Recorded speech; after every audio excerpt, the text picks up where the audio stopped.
Episode 3938, Don't Root Against Your Spouse. Moms, it's time to rediscover, rejuvenate, and renew who you are in mind, body, and spirit. Welcome to Create Your Now, Your Best Selfie, the show to help you do just that. Here's your host, certified life coach, personal trainer, and nutritionist, Christiane Wargo. Happy day. How are you doing? It's the weekend. Raise the roof, raise the roof. Are you enjoying football? I sure am, but are your teams winning? Well, we'll leave that for another discussion because I can say they've been good games and I'll leave it at that. But one thing you've got to pay attention to is the person you're sleeping with. Don't root against your spouse. For those of you who are brand new to Create Your Now, welcome to this incredible family. I'm so delighted of your presence. If you already even had the opportunity, you want to head on over to createyournow.com where you can learn more and sign up for the Kisses newsletter. The Keep It Simple strategy, everyday solutions to live, love, and impact. Well, this episode is brought to you by AIM, Inspiring Connection and Community. You know, it's all about community and the privacy of your own four walls. It is. And that tightest community that you need to have is between you and your spouse. And if you're like, Christiane, I'm not married, that's okay. Who are you dating? And if you're not dating, listen, because you'll learn something to take into the next relationship when you have one. Because here's the thing, as I'm watching football, and I know you're like, oh, here we go again. Yep, you know, I look at football and I come up with these ideas and illustrations and analogies, and I'm like, wow, what would happen if we had a ref watching our relationship in the privacy of our own four walls? How many flags would be thrown against you? Because, you know, it's easy to get super focused on other things in life, from the home to the family to the career to even the pets. And amid all of this noise, the one person you vow to stand beside can sometimes fade into the background. Goodbye. You don't mean to, but it happens. Or you just don't pay attention as much. But I'm here to tell you that if you want a marriage that lasts, one that could withstand the relentless pressures of life, right? Stand the test of time, there's a simple but powerful rule. And that ref's going to know it before they throw the flag. Don't root against your spouse. Because here's the truth. It's dadgum hard to keep your spouse front and center when every other part of your life is screaming louder. The work deadlines pile up. The kids have endless needs, right? You're taking them to activities here and there, and it doesn't matter if they're living with you or not. You can be an empty nester and be actually more involved in their life, which they're involved in your life, than you ever thought they would ever be with being an empty nester. You're like, I'm just all over the place now. We're driving here and there and everywhere. You got bills that demand your attention. You're trying to pay off things, saving up for this, saving for retirement. You're trying to work the system because, well, you just don't know what the market's going to bring. And somewhere in there, you're expected to keep your own sanity intact. Good luck, right? You kind of feel that way. I mean, let's be real. This constant barrage of responsibilities can drown out your best intentions, making it impossible to carve out space for your partner. You're exhausted. And rightfully so. I'm not discounting that. I'm not discounting what you're going through. But you need to be going through life with your spouse. And that's exactly why rooting for your spouse isn't optional. It's vital. When life yanks your focus in every direction but one, deliberately choosing your spouse as your priority is what separates a floundering marriage from an incredible one. So what does rooting for your spouse even mean? You're like, Christiane, you're throwing football things at me. You've got a referee in my house throwing flags. Yeah, I do. And it came to me when I'm watching one of the CFP playoff, right? Yeah, it was Ole Miss and University of Miami. I'm here to tell you that I didn't always agree with what the refs were calling. But we'll leave that for Mama Sports Center because maybe I think I need to do Mama Sports Center. I think it'd be fun. Would you tune in? Hey, let me know. But seriously, what does rooting for your spouse really mean? It means being the biggest cheerleader in the room, the most devoted lover in the house, and the unapologetic truth teller when your partner needs honesty the most. All, of course, to honor the person who said I do alongside you.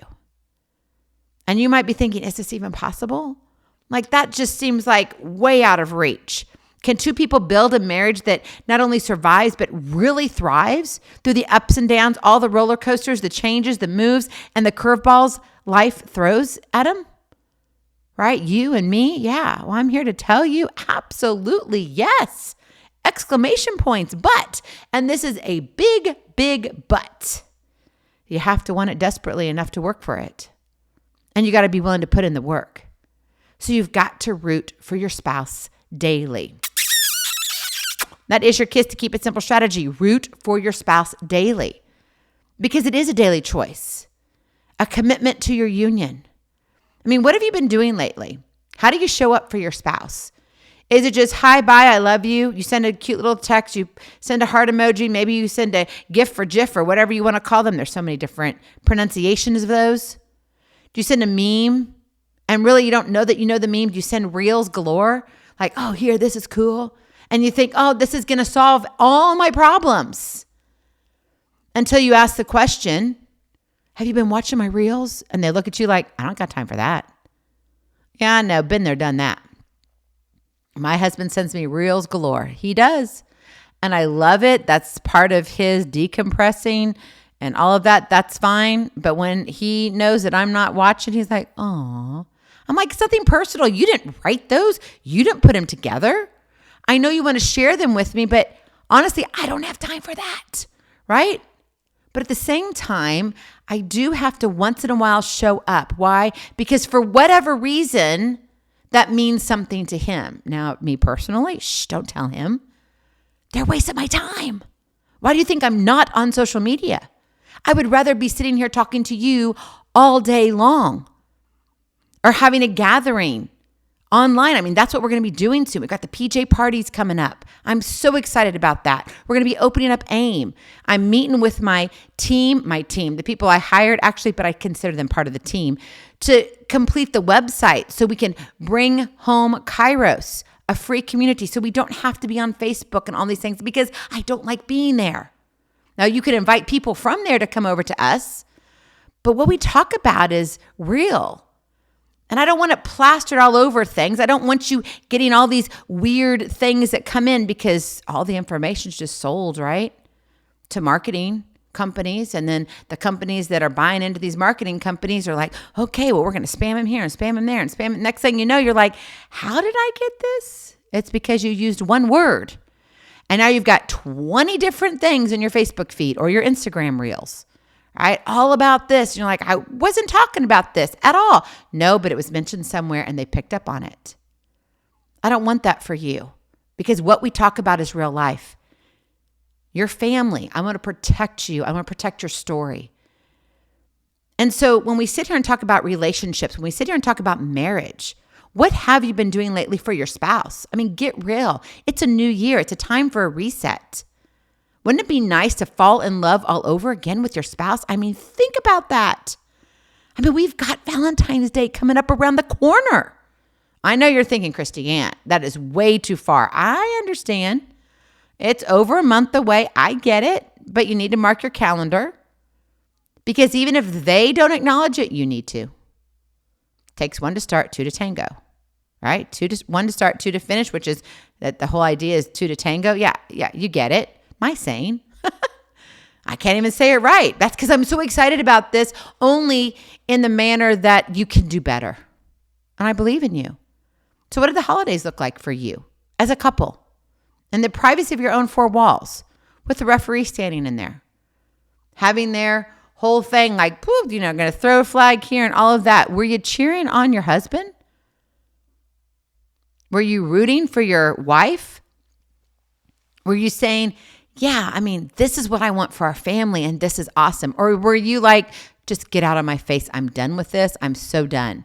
You probably had a mixture. That's okay. You're human. No judgment here. I want you to be honest with yourself. But see, that's where it leads to we all have room to grow. We all have room to be stretched, including me. I am not perfect. I need to be stretched too. I need to be reminded too. How can I be a spouse who roots for my incredible husband? Because I do honestly believe he's incredible or I wouldn't have married him. Has he messed up in life? Yep. Have we all messed up in life? Yep. We all make mistakes? Yep. But why do we hang those mistakes over each other all the time? If you're only keeping track of the negative, you will never see the positive. You won't. And that also means you're not forgiving. And we could be here for hours. I don't want that for you. Not right now, anyway. We're going to be going through a lot of things this year. It's fun, exciting. I'm already worn out. Not really. I really am excited about what 2026 has in store here at Create Your Now and in your life. Because I truly, honestly mean it. I pray for you.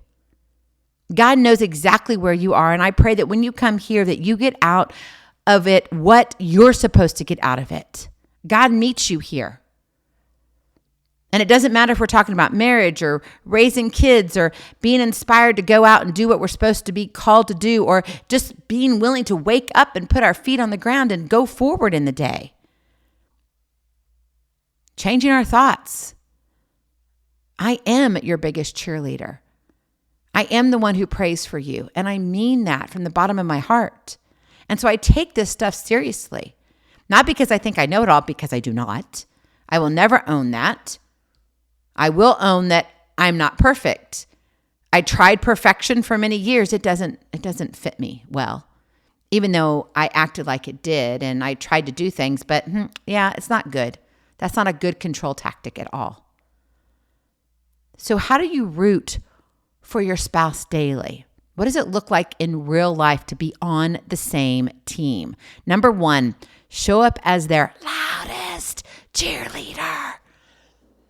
Now, of course, I really wanted to scream that from the rooftops, okay? But if I did that, you'd be like, Christiane, you just broke my eardrums. Yeah, I know. I don't want to do that, okay? Because I want you to come back and listen to the rest of the episode. So there's not going to be a lot of yelling here. But I want you to be the loudest cheerleader. Supporting your spouse means genuinely celebrating their wins, big or small. Whether it's a promotion, a personal goal, or even just getting through a tough day.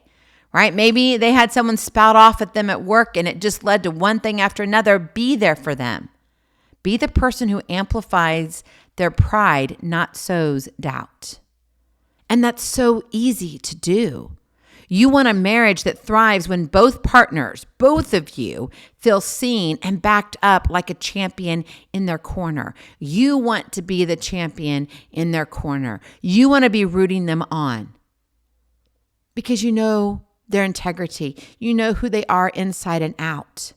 So show up as their loudest cheerleader. Be there for them, not for everything else that's going around. Yes, it's important to take care of your kids. It's important to take care of your pets. It's important to pay the bills and do your responsibilities and hopefully not live in dust bunnies all over your house, right? You got to clean up too. But put your marriage at the top of the list. And you're going to see some things shift in your life. Number two, speak love and truth with equal passion. I love that. Being devoted isn't about blind agreement. Sometimes rooting for your spouse requires the courage to hold a mirror to what's not working, delivered with kindness and respect. Are you doing that? Honesty and love means having tough conversations that lead to growth, not division. I mean, how do you handle harder things in your marriage? Are you one who just is like, well, you're doing this all wrong. If you would just do it this way. Okay, that's not honesty and love. That's being a dictator and saying your way is the best way. And if you don't do it my way, then obviously you're failing. And so therefore, that's the problem. You see the long story of it, that dissertation part of it? Yeah. Honesty and love means having those tough conversations that inspire growth. That doesn't lead to, I don't love you anymore. Who are you? Get out of my face. I'm just mad at you all the time. Commit to both uplifting and challenging each other for the sake of your shared future. Now, you're probably like, oh, Christiane, this sounds great. I'm willing. But I have a spouse who's not great. Share this episode with them. And say, you know what? This lady kind of struck me weird. She's kind of a weird one out there. I mean, make me out to be whoever you want to be. Say, wait, if you've got a spouse who loves football, say she even talks football on this episode. You may actually like her. But I think we need to listen to this episode together. Go listen to it yourself. And then let's come back and talk about this because I think it would really help us. You see, because now I'm saying it, right? And you're not. I get to be the bad guy. Not exactly, but I get to be your cheerleader for your marriage. Because marriage is incredible. And it can get better the older you get, I promise you. But you have to put in the work. And I'm telling you that because I've walked it.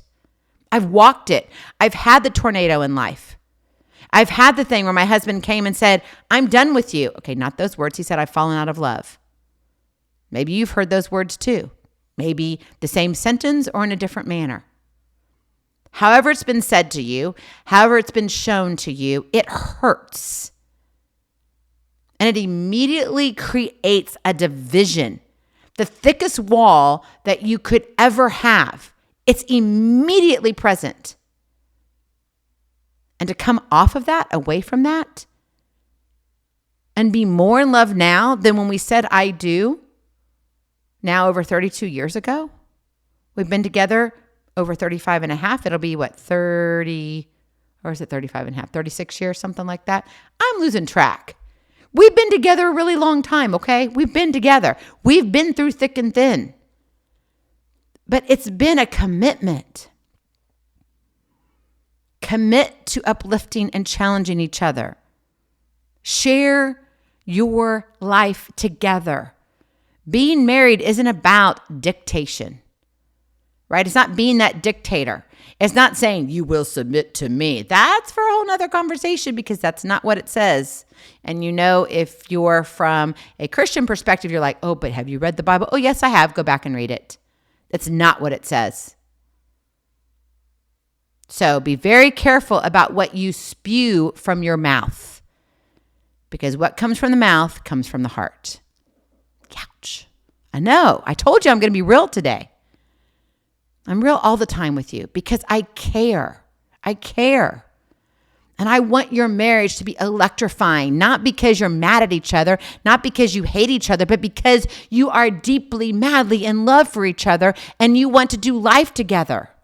No, it's not going to be perfect. Yes, you're going to have disagreements. You're not always going to agree, but for the most part, you're going to enjoy doing life together, growing old together. I love seeing the 70, 80, 90-year-olds that are still together holding hands, walking very slowly, maybe one hunched over, the other one not. And then all of a sudden, it's like, wow, like they never lost their spark. Let me tell you, if you were to talk to every single one of those couples, they would tell you it didn't come easy. It took work. And it was a daily choice to love every day. You see, love is an action verb, right? It requires action. It's a verb. It's not just a feeling. All of us think, oh, I'm not in love with you anymore. Oh, bah humbug. Yeah, we're past the holidays, but now we get into this whole thing of like, oh, well, should it be like this or should it be like that?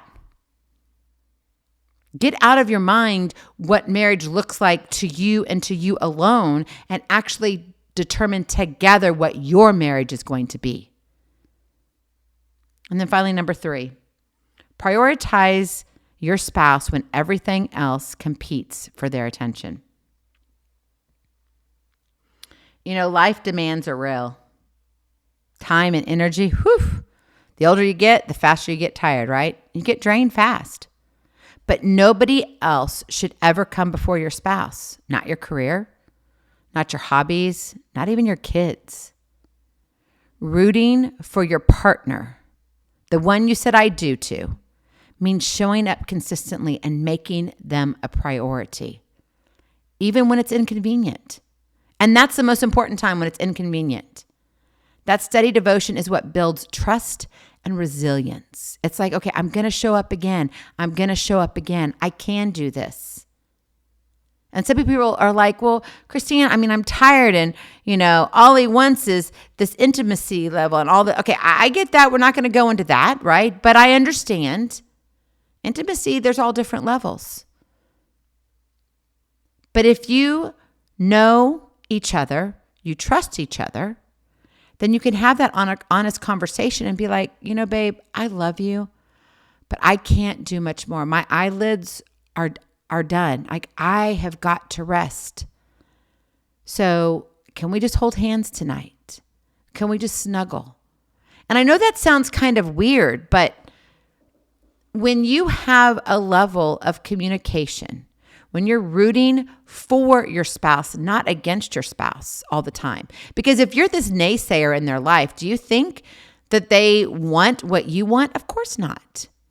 But they're going to be more apt to wanting what you want when you are tired and exhausted, because you show up for them even when it's inconvenient. So prioritize them when everything else competes for your attention and their attention.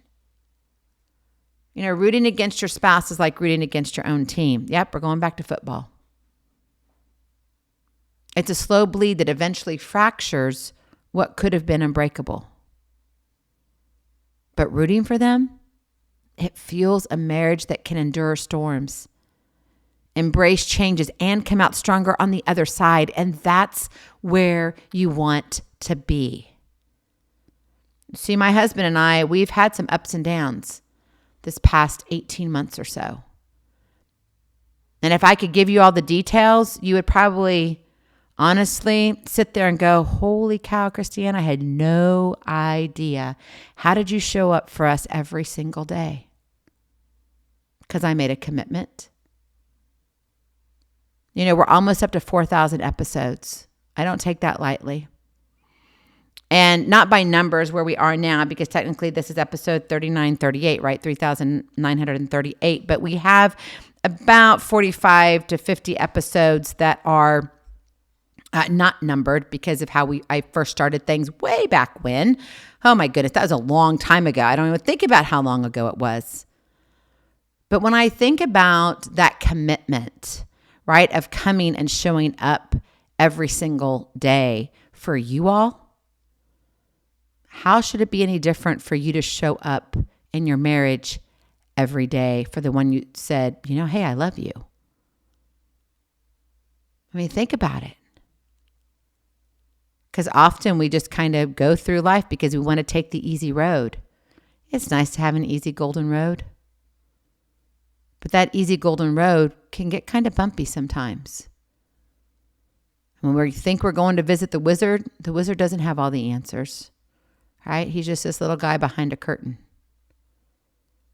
The thing is at the end of all of it, right, was what was in Dorothy's heart. She could have always gone back home. You can have an incredible marriage that endures the test of time, that can handle any storm, health, finances, kids, what's happening in their lives. I mean, everything and anything. You can weather it all. But you have to root for your spouse. I promise you it's within your reach. But that means you have a fierce choice every day to stand with your spouse, not against them. So are you ready? Are you ready to be the spouse, right? Who suits up, who's ready to play on the team loud and proud, the one who builds a living legacy, not just a life. This isn't about just a season on the football field. It's about a living legacy that will go on and on forever. Because if you are, I'm telling you right now, the marriage you dreamed of isn't just possible. It's inevitable. Go in peace, be present, be incredible, be you. I love you so very much. I cannot wait to see you on the other side. Blessings, hugs, and lots and lots of love. We'll talk to you real soon. Hey, have a glorious weekend. Enjoy the playoff games, both college and NFL, and I hope your teams win. We'll talk to you soon. Love you lots. Bye-bye. Feeling inspired, ready to train for life, and love your journey? Visit createyournow.com for more incredible resources to help you along the way. We'll see you next time on Create Your Now, Your Best Selfie. And remember, always be sure you consult your physician before beginning any health and fitness plan.